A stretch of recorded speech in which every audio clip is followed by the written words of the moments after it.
우리가 이제 성경을 읽다 보면 그냥 우리 맹목적으로 읽어서 아무 생각 없이 그냥 읽거든요. 소설책 읽듯이.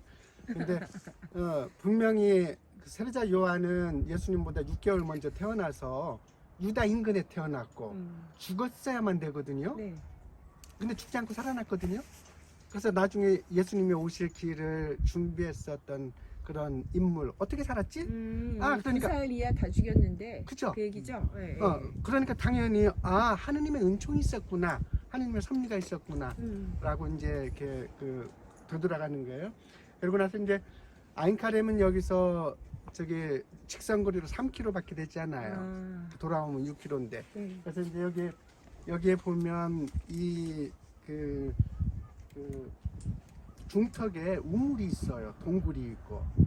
근데 이제 보통 이제 뭐 나무 하나에도 아니면 돌 바위에도 사람들이 이름을 붙이잖아요. 네. 뭐 보통 너무 흔하면 이제 그렇긴 하지만 근데 여기는 사람들이 여기 이 장소를 옛날부터 여기 살던 사람들이 은수자의 샘, NL 하비스라고 하는 명칭으로 불러왔어요. 그러니까 은수자의 샘, 은수자의 샘. 그러니까 나중에 이제 십자군 시대 사람들이 저게 뭐걸래 은수자의 샘이라고 그러지? 라고 이제 묻게 되는 거고, 그러면 그 은수자는 세례자 요한을 말하는 거구나라고 이제 얘기하는 거예요. 그래서 여기 이제 우리가 여기에다가 세례자 요한의 인수 정당을 짓게 됩니다.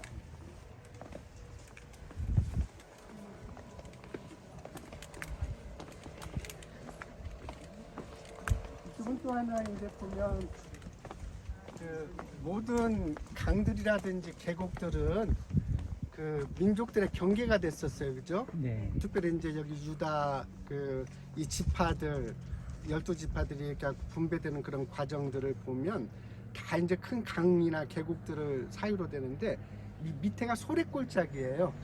그래서 소래골짜기는 판관기에서 보면 판관기에 아주 유명한 인물 중에 하나가 삼손이거든요. 삼손이 사랑했었던 여인 드릴라가 태어난 곳으로 이제 소래가 언급돼요. 성경에서 딱 한 번. 나와요. 응? 그게 나와요. 죄송해요. 그래요. 그런 말이. 성경에 쓰여 있어요. 알겠어요. 그래서 삼손이 사랑한 소래. 그래서 이제 지파들 분배할 때 보면 여기하고 저기하고 큰 계곡이잖아요. 넓은. 예루살렘에서 시작해서부터 여기 이제 지중해로 나가는 이 계곡이거든요. 그래서 이 계곡은 그래서 이쪽 편은 우리가 있는 편은 유다 지파에 속했었던 땅이고 저 건너편은 당연히 누구 지파? 단 지파에 있었던 거예요. 그래서 단 지파는 지금 이제 이쪽 건너부터 시작해갖고 이쪽에 텔아비브 뭐 가자까지 분배 받았는데 이미 그쪽 지역은 필리스틴들이 살고 있었어요.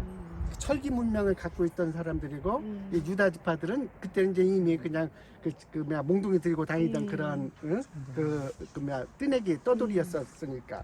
그러니까 전쟁에서 차지할 수는 없고 그러니까 나중에 이제 쫓겨나서 헤르몬 산 밑으로 간 거예요. 그래서 거기 이제 텔 단이 있고 그쪽이 이제 단지파의 중심이 되는 장소입니다. 그러다 보니까 이제 이렇게 되는 거예요. 그래요. 그래서 이쪽으로 쭉 이제 계곡을 따라서 밑으로 내려가면 연결되는 게가 벳세메시라고 하는 지명이에요. 성경에 벳세메시는 벳은 집이고 셰메시는 태양의 집이라고 하는 지명을 갖고 있는데 거기는 이제 나중에 필리스틴들이 하느님의 계약의 길을 탈취해 가잖아요. 에베네셀에서. 그리고 나서 빼앗겼었던 계약의 개가 되돌아올 때 벳세메시를 거치고 벳세메시에는 그래서 다음은 이제 키리안 예아림으로 옮겨가고 키리안 예아림에서 20년 동안인가 있다가 다윗이 이제 여부스 쪽의 성으로 모셔오는 전개 과정에서 언급되는 지명이기도 합니다. 그냥 나무 하나도 없는 그런 지역이었어요. 아까 이제 유대인들 보면 여기다 나무를 심기 위해서 다 이런 식으로 돌담을 쌓고 그리고 나서 이렇게 그래야지만 비가 오더라도 빗물이 땅속에 스며들거든요. 그래서 우리나라는 그냥 나무만 심으면 되지만 여기는 이렇게 심고 나서도 2, 3년 동안은 또 물을 줘야 돼요. 여기 정교회 신자들은 여기가 1순위 지역이에요. 우리는 3순위 지역이어서 여기 우리 신자들은 막 띄엄띄엄 이렇게 옵니다. 근데 그 정교회 신자들이 오면 이 물은 세례자 요한이 그다음에 엘리사벳이 먹었었던 물이거든요. 그러니까 이제 그 더군다나 세례자 요한은 나중에 예수님께 세례를 주면서 세례의 성사를 제정하시는 게 그런 그 분이 되고, 그러니까 여기 그 이디오피아나 아니면 루마니아, 러시아 정교회 신자들 오면 제일 먼저 하는 게 와서 저 물을 마셔요. 마시고 음복하고 물로 그 미크베 예식하듯이 그 정결례하고, 그 다음에 이 물은 성수예요. 그래서 여기 통 막 큰 통 그 뭐 20갈론짜리 뭐 그런 것도 들고 와고 물 떠가고 뭐 그런 모습입니다. 이제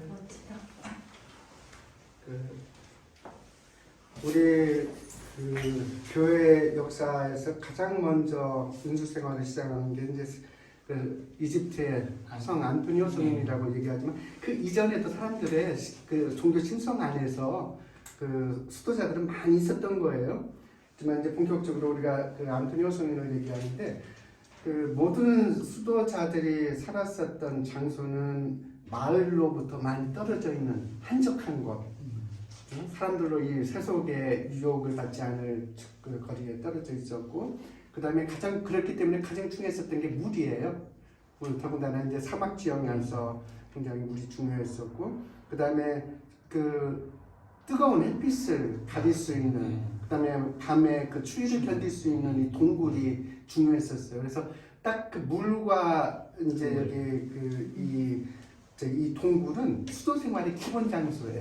기본 장소. 그 다음에 세속으로부터 멀리 떨어져 있는 그런 장소가 그래서 여기는 이제 우리 그 세례자 요한은 우리 그 성경 안에서 보면 물론 뭐 그 전에 뭐 에세네들도 있었고 아니면 누구죠? 엘리야 예언자의 그런 모습 속에서도 은수자의 모습을 발견할 수 있지만 성경 안에서 그래도 그 가장 그 수도 생활의 그 시작을 살았었던 분은 세례자 요한이에요. 세례자 요한.